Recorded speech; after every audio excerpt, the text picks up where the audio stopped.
And it is match number 3 of the T20 World Cup, and probably perhaps you can say the one game which a lot of neutral fans are going to be excited about. I mean, no disrespect to USA, Canada, or Namibia, Oman, but those were games that at best you'd see a few people tune into out of curiosity. Now, though, you've got the battle of, well, two relative heavyweights, you can say, if I'm going to put relative, it that way. being you've the got South catchword. Africa, yeah, you've got South Africa, and you've got Sri Lanka. Incidentally, one of them have been crowned T20 World Cup champions, and that's not been South Africa. And who they beat?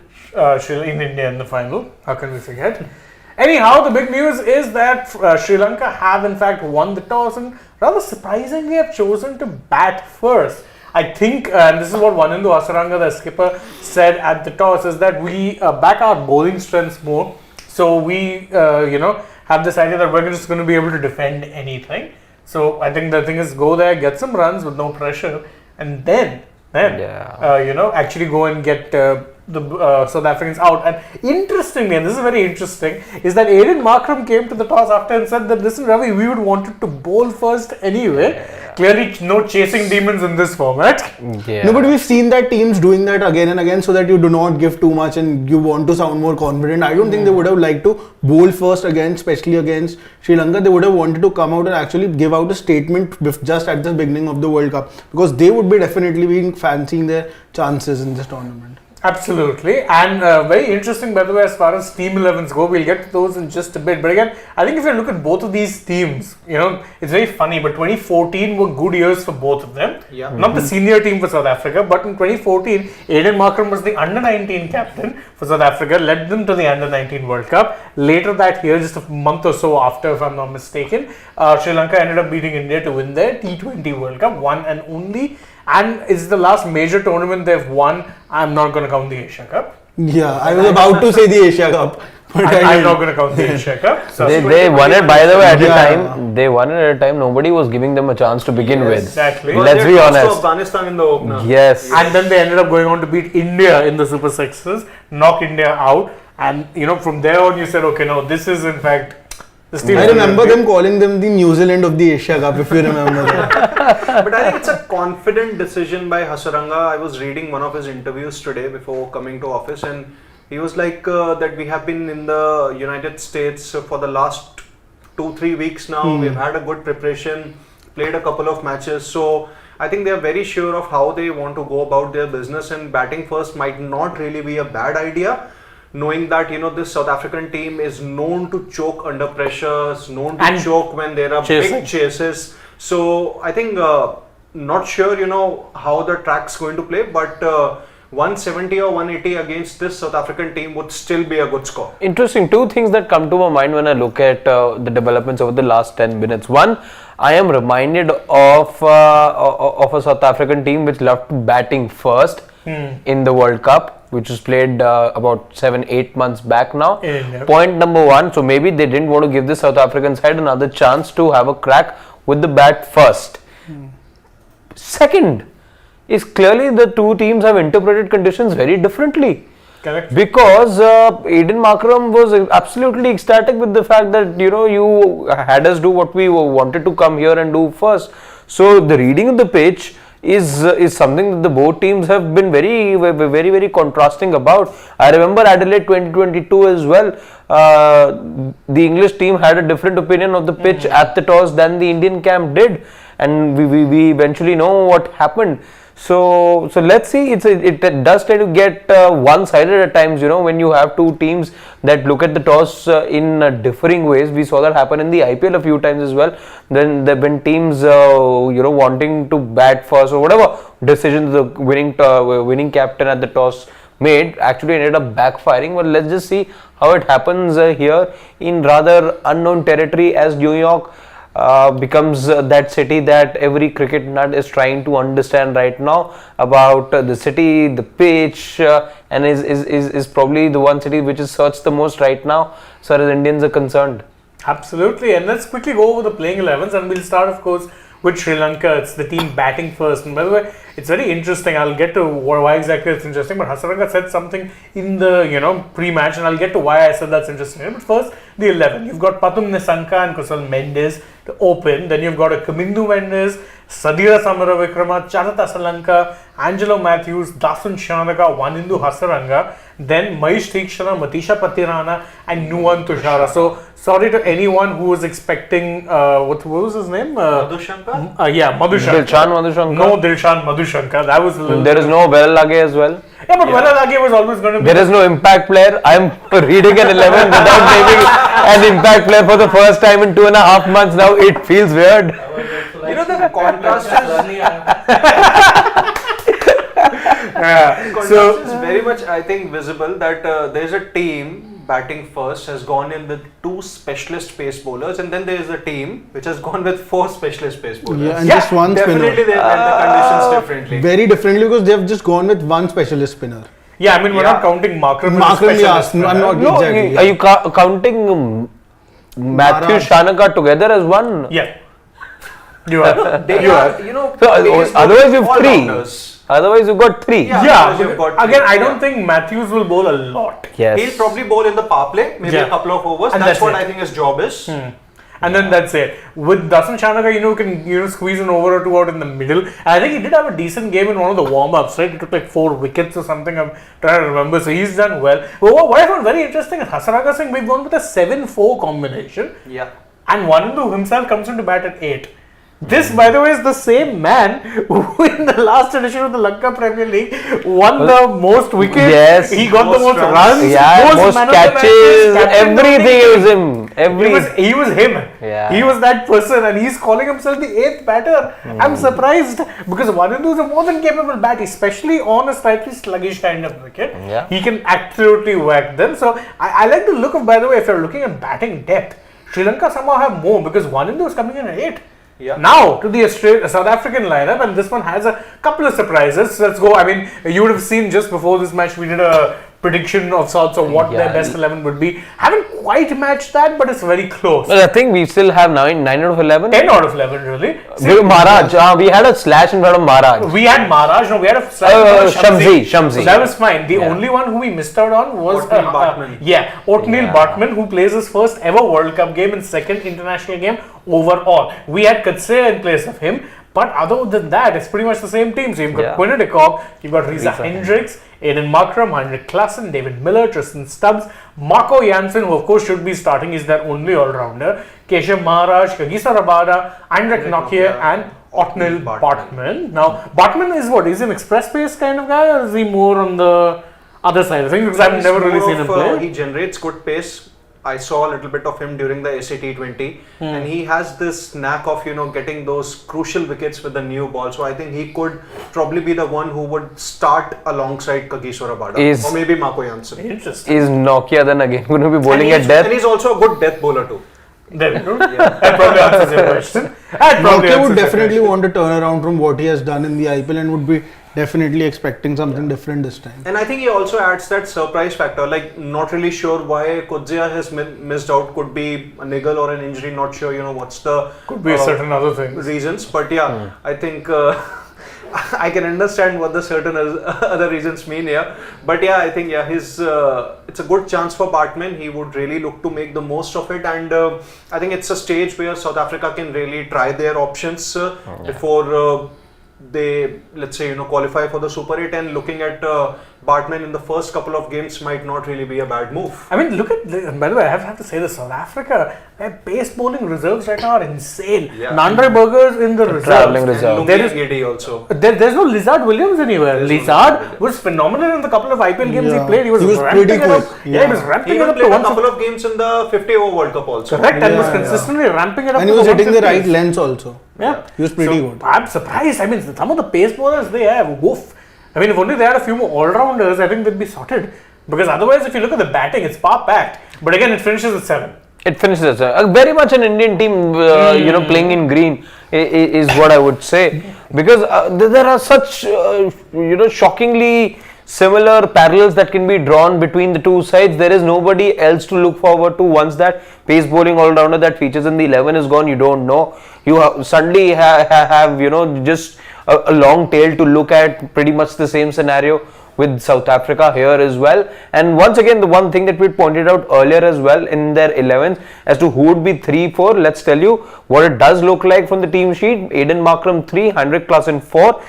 If you're wondering that Miller could in fact come in at 4 and then Klaassen at 5, that too, by the way, could happen. In fact, this is something we touched upon as well. As far as the team sheet is concerned, at number 4 is Klaassen, 5 is Miller, but don't be surprised if there's a little chop and changing that happens over there, because you do want to see, and there are teams out there that like the left hand right hand combination. But otherwise, 10 out of the 11 players, we just did it moments back. That video, in case you didn't watch it, while we were trying to figure out the best 11 for South Africa, 10 of those 11 players in fact made it in the very order that we had predicted as well. Bartman being the only player that we hadn't accounted for, but let's see, it does add to the interest in this match for the neutral. There is good cricketing action to look forward to. There are familiar players to look forward to, but there is one unfamiliar player, and you always want to be seeing what new talent can bring to the table. That's where you have on your screen, by the way, right now, Shivam on the button at the moment. He pulls out the 11 that we predicted just moments back as well, and that's the 11 that we had predicted for South Africa at large in this World Cup. Kurtzi is the player that we had gone with. Kurtzi you don't see in the 11, but don't be surprised, perhaps it is because the interpretation here in New York is such that they've gone in with outright pacers far more. Kurtzi can come in handy once the tournament shifts to the Caribbean. He is somebody you can look forward to back then. Also remember, has IPL experience under his belt as well.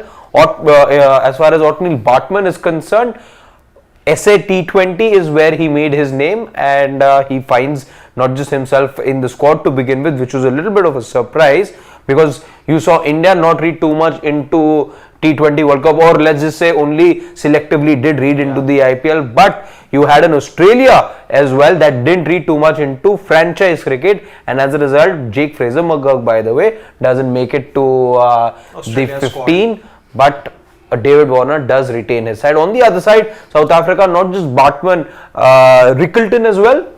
Yeah, Ryan Rickleton. Rickleton as well was the other inclusion based on SA20. Yeah, Rickleton I think was someone they always saw as a backup to either Quinny or Reza. So you always knew if you needed a backup opener, he'd probably be that guy, because otherwise the middle order is stacked. I mean, Markram, Klaassen, Miller, Stubbs. And look at these guys, let's just count the number. One good thing about them is most of the players were playing active T20 cricket until about 10 days back. Correct. If you were to just start counting, then you had a Quinton de Kock who got a very long rope from his franchise. Exactly. Reza didn't play. No, Reza didn't, but you had Markram, Klaassen, Miller, Stubbs, Jansen again, couple of matches here and there. Okay, let's just count Jansen. Maharaj also a couple of games then. Then you had with the team all throughout. Yeah. So 8 of their players were actively playing the IPL. Correct. So they come in with some with form, some not with such good form, and Heinrich Klaassen, the murderer of spin bowling, is up against 3 spinners potentially today. Is up against 3 spinners. So that'll be very interesting. I think that's one reason why maybe they've got Klaassen at number 4 here, because if they managed to just get him in the middle overs when the spinners are operating. Don't forget, Wanindu is someone who's not had much game time recently. Yeah, he had an injury he picked up just before the World Cup, before T20 IPL. Sorry, Freudian slip, you can call it. He picked up that injury, and he was replaced by, of course, Vijaykant Vyaskan, ironically for the Sunrisers franchise. So he's not had that much game time. He's a quality bowler. There's no denying that. Theekshana has had game time, but was kind of hit or miss. And less said about his fielding, the better. It was mostly missed. South Africa, I think the middle order is more or less going to be more on the situation, and everyone is going to play as a floater there. I'm still a little confused about why Kurtzi isn't playing here, because suddenly the batting lineup shortens, and he also gives express pace. He also clocks around 140-145. It might have something to do now with the batting is still Rabada. Yeah, it might have something More or to do less. with the quotas that South Africa imposed. The certain reasons. Yeah, the certain reasons. We were Botman talking is a about- player of color. But No, yeah. but it's a truth. It's a reality. We Yeah, may it not is. agree with it, Yes, but that is a yes. reality that South Africa are living with, and it's a system that they've put in place for themselves. You can debate the pros and cons, and I'm personally not a fan, but you have to remember that we don't have the history that they have, Yep. so perhaps can't be too judgmental about it. But that I think is the only other reason, because then if you look at it, if you see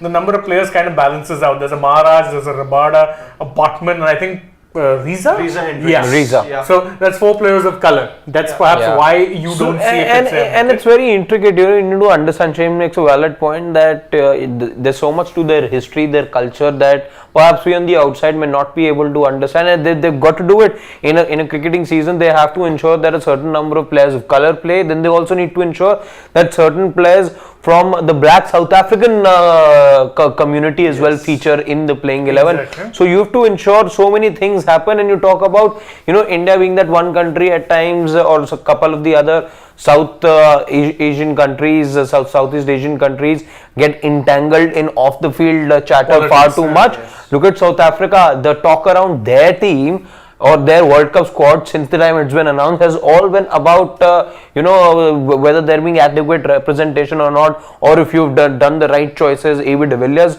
also cast his opinion a couple of days back. So every Speaking nation of does. right choices, do you think it's a right choice to have poor Quinton de Kock be standing next to Marco Janssen? I mean, Quinton's probably one of the shorter players in that lineup, and Janssen's an absolute beanball. It still sort of feels a bit of an elevation from an optics point of view than seeing Temba Bavuma and him. Yeah. Temba Bavuma and him, the last time they were here in Or India. Shane standing with Sapnam Singh. Okay, I think a quick question for all of you. This is the yeah. Hanji? Oh, He's so talking there's about that- Aaron Jones. Oh yeah, There's a Aaron lot of, Jones. memes Yeah, linked around Okay, the a quick Jones. question for all of you. This is at the same ground What's that where doing? India played Yeah, their warm-up match against Bangladesh. Yeah, in So- fact, this is officially the first Yeah, international game in New York. T20I that New York is hosting. So congratulations, New York. Sri Lanka's toss decision has anything to do with what India, did against Bangladesh when they won the toss? No, I think it'll be more to do with the fact that I think they know that South Africa can get iffy in chases. Yeah. That's probably the one thing, is that South Africa get very iffy in chases, and you have a lot of their Sunrisers Hyderabad brethren coming back into this lineup, all iffy in chases. So I think that's the one reason. And in that warm-up game, I doubt if the pitch played a determining role in the result. Yeah. Yeah, it was the quality of the opposition. Quality of the Yeah, opposition that at the end of the day. I think man-to-man, India were the better team, and hands down they were. Don't think pitch played a determining role. By the way, now is the time for the Sri Lankan anthem, which is one of the longest anthems. On cue, then let's take some questions. Let's take a few Our man questions. Siddharth, and- who's not here in the studio, would definitely have sung half of it. Or at least I don't known- even want to, just have that sound in my ears, please. No, please. You should thank your lucky stars you've never heard him sing the Sunrisers anthem. Oh! That is Yeah. just bad. That is just bad. Anyway, Akash Bhardwaj says, where's Dilshan Madhushanka for Sri Lanka? I think Akash, it was all about combinations, and I think they wanted their 2 spinners. You were going to play Tikshana and Wanindu. So one of Nuwan Tushara and Madhushanka was going to miss out. I think they want 2 slingers as opposed to, one Madhushanka and 1 slinger in Patarana. That's the only reason. Mayank Pradhan says that if South Africa can't win with this middle order, don't think they will ever win. No World Cup vibes, and Kutse is an average T20 bowler. I do kind of get that. Kutse is a much better ODI bowler than he is probably Yes. a T20 bowler. So that's a good point to make. Sarat Chandra's thing. He's addressing Sid sir. I think you. Maybe. Okay. Hi, Sarat. Sid sir, what's your favorite club of football and IPL? He doesn't have a favorite. Yeah, I football don't club. really have a favorite club of football, but I think Manchester United really have a rich history. I've been reading about them, so I can say that it's Why is it they are probably one of the favorites. And IPL, I don't really have a favorite team, but I am a big fan of the CSK template that I have specifically talked about in many of the live discussions. And the CSK template, meaning that they've always had those plenty of all rounders that have probably helped them win those IPL titles. And no DDS today, DDS? DDS Dhananjay de Silva. Dhananjay de Yeah, as he Silva, says, he could have yeah. been handy, but toss Yeah. decision is unknown for both teams because there's no practice Because and no net practice. too. Where is Nikhil, sir? Nikhil will be back with us tomorrow before you know it, and will soon be joining us from the USA and the Windies. Yeah. Live So coverage. you'll get your live coverage from Where there is- as well. It's the same thing. I think Piyush Nandre Nandre. says a World Cup in West Indies is always a flop show. Piyush is worse. This is a World Cup happening in America where half the populace doesn't even know what cricket is. Yeah, I get where he comes from because those Yeah. visuals have been doing the rounds on social media. Even this stadium, by the way, looked Yeah. empty, bone dry. I mean, to be fair, guys, it is a Monday morning. People have offices to go to. You know? Yeah. Yeah, again, traveling to the US, it's not as easy. Traveling to the US again. And within the US itself, what's the Yeah, big it's not cricketing easy. factor? Even though India-Pakistan match, consider that an outlier because you have so many people from the Indian diaspora especially, and yet again, The no South matter Asian- where you play India-Pakistan, it's predominantly going to be Indian crowd only. It's thanks to the Indian diaspora. You will see the match chock-a-block. But then Chacha Chicago will be turning up. It's in his- Yeah, Chacha Chicago. Can't say that. Dhanush, by the way, with the comment of the day, which we can sign up on this show from, Yeah. saying this T20 World Cup will be a treat for the Tuk Tuk Academy. I do actually take his point. 170, 180. Anyhow, to be- let's just quickly do predictions, guys. If we're gonna go ahead, let's just do predictions. I'll start. I don't know what to expect from this pitch, so it's an out there kind of prediction. But Sri Lanka will get to about 168, and I expect South Africa to win. I'll go with Sri Lanka getting to about 175, but South Africa winning. Okay. You don't, okay. yeah, you go first. I Okay. don't want to base my prediction on that. So in the think- season of Poll of Polls, he's going to be doing the average of predictions. I think Sri Lanka will probably end on 145, and that's I expect it to be a tight finish. But who's winning?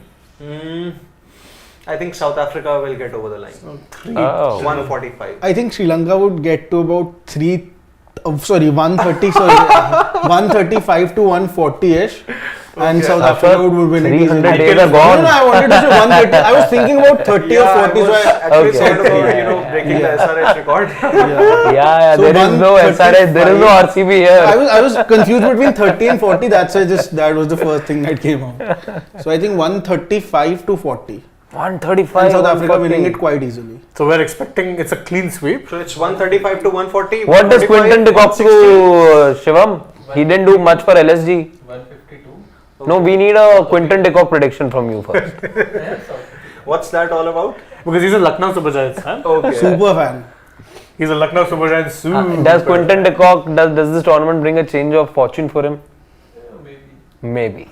By the way, Sarat Chandra points out that there's more military than actual crowd in the match today. Yeah. Point well taken. Those would be the tickets that are normally given to veterans. So that's why you can see some, military people over there. Anyhow, we'll join you guys middle of the match. Thank you so much for, joining us along. Don't forget, like, share, subscribe, tap the bell, follow us on socials as well. Stay tuned though. Plenty other stuff coming your way even beyond the match. For now though, all four of us. It's goodbye. And Piyush Nandre has made a bold prediction: South Africa to win by 10 wickets. Oh, that's a bold one indeed. We'll hold you to that one, Piyush. Yeah. See ya.